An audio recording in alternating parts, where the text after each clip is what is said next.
pledge allegiance to the flag of the United States of America and to the republic for which it stands, one nation, under God, indivisible, with liberty and justice for all. Roll call, please. Burke. Here. Lays. McGrath. Here. Brand. Here. Miller. Here. Heller. Here. Sullivan. Here. Are there any communications, any public comments come before the board? Next item is a request for the approval of the Maine High School Hockey Association. Recommendation is that the Board of Education approve the renewal agreement between Maine Township High School District 207 and the Maine High School Hockey Association as outlined in the appendices. Is there a motion? So moved. Motion Burke, second Graham. Questions or comments? Just want to ask one quick question, Ken. One of the items that came up on this, I noticed a couple of weeks ago, I got a flyer from my daughter's school that advertised Maine South High School hockey, and it had it on their webpage, and that confirmed it's all taken down now. And the other thing that, that kind of brought to mind was, how are they adhering to the rest of the contract, and have we gotten all of the signed waivers? Yes. I met with officials from the Hockey Association last Friday. Here's what happened, and it's easy explainable, but we've learned some things about how to maybe catch this in the future. First of all, the timing is right now is when we should be doing it. They effectively run 2 seasons, and so they have a summer, kind of a summer league program that's beginning here in a week or so, and then they roll from that summer program right into their fall. Their season is like August, September through March. It's an incredibly long season. So they really run 2 seasons. So they gave me waivers covering, they did the waivers appropriately back in the early year before they started their program. They just didn't turn them in. How this happened, and this is what we always have to be vigilant about, they've had a turnover in terms of their leadership. So the old group has had kids, I assume, graduate, so they've got a new group, very, very nice people, want to absolutely comply with the agreement, and it was an honest oversight on their part. So what we did is we met on Friday and put some mechanisms in to meet annually in June.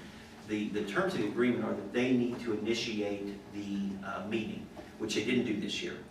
However, that's not going to be good enough because what we decided is to build it into our calendars, and I'm going to ask 3 people, myself and the 3 assistant principals for students, to build it in their calendars so that every year, toward the end of May, we request this June meeting, because then they can do all of their waivers in June that cover the year. We can have the meeting, we can review the terms, and we can talk about what's up on the website, what's not up on the website. So it was a good catch on Margaret's part. If she hadn't caught it, we wouldn't even have known.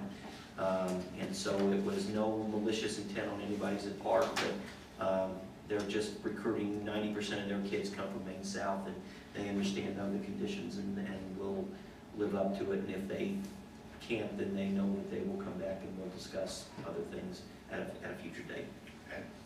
Are there any changes from last year's agreement? None. That's the exact same agreement that we wrote a couple of years ago with Todd. It's a 1-year deal. It's a 1-year deal, and we just renew annually. There is termination language in there if we need it.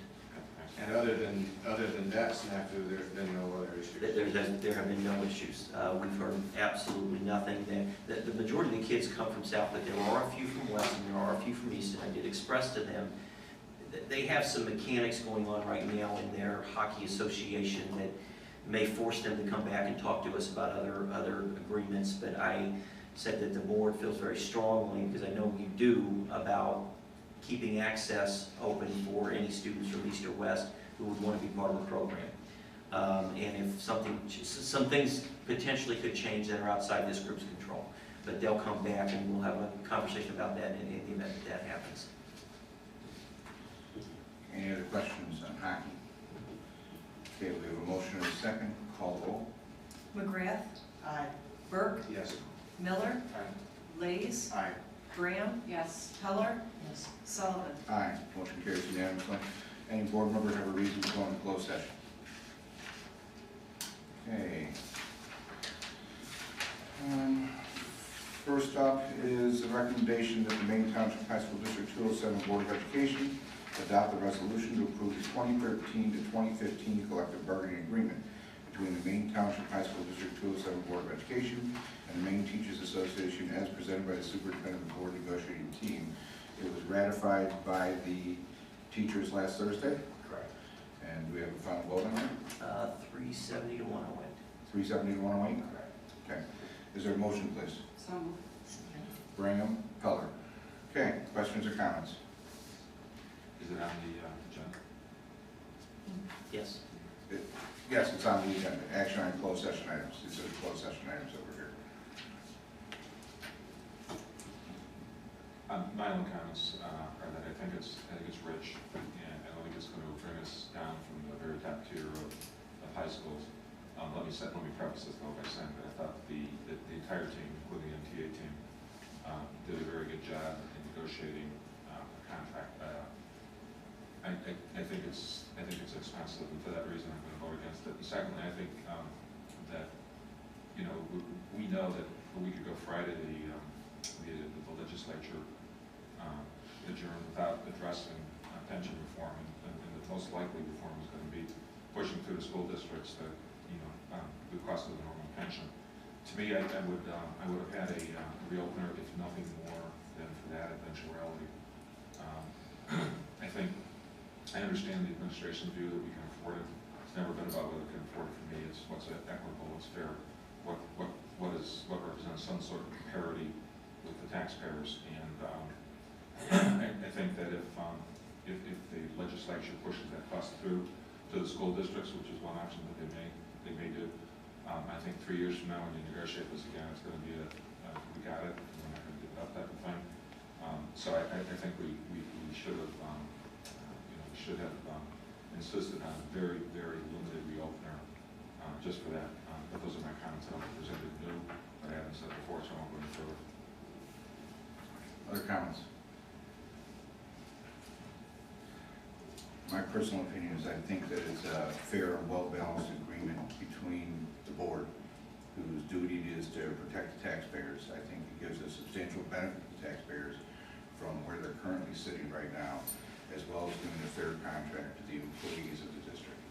And I think to turn around and create an agreement that does not demonstrate the teamwork that does exist between the Teachers Association and the board would unnecessarily create a future rift that wouldn't substantially be improved by some of the suggestions you made in terms of reopener. I think that if the financial condition of the school changes substantially from where it's at right now, we know what options are left to the board, and the MTA knows what options are left to the board, and we'll find ourselves in the same situation we were in 3 years ago. Any other comments? I'd just like to say that I think some of the changes in the contract, in terms of the structure of STEP and in terms of the way that the annual increases are implemented, and some other changes are a big change from the way things have been done before. It's I think, it's a dramatic move. It doesn't look really huge, but when you think about what's happened historically, this is a big change. I think it's a change moving in the right direction for the district and a long-term benefit to the district. So I'd like to thank both teams for the work they put in, and I think it's going to move us in the right direction long-term. I'd just like to add a comment that, having been involved in this district for longer than anybody else here, I'm afraid, we've always been conservative in many ways, both in terms of policies and in terms of finances. And I think that we're in a situation now which gives credence to that approach. Had we been like some other districts, we could be in big trouble right now. So I think that what we're doing now is continuing that fiscal responsibility. I feel good about it. I feel that we've got some of the best staff that anybody could ask for. I want to be able to keep them. And I think in order that this particular contract will benefit both the taxpayers and the teachers, and I feel really good about what we've done, both parties. Any other comments? Call the roll. Burke, Yes. McGrath, Aye. Graham, Yes. Lays, Aye. Heller, Yes. Miller, No. Sullivan. Aye. Motion carries 6-1. Next item is a motion on position restructuring to exempt employees, which we discussed at the last meeting, that the Board of Education approve the restructuring of administrative assistant to the district superintendent and Board of Education secretary to exempt employee category as presented in the closed session, and includes a salary adjustment to $75,000 for Ginny Edwards. Is there a motion, please? So moved. Burke, second McGrath. Questions or comments?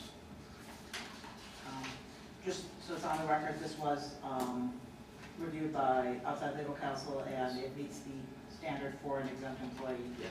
Thank you. Any other questions? Call the roll. Lees, Aye. Graham. Yes. Heller. Yes. Miller. Aye. Burke. Yes. McGrath. Aye. Sullivan. Aye. Motion carries unanimously. Any other business to come before the board? We'll have the coordinator of fiscal services job description for you in July. Anything else? Is there a motion to adjourn?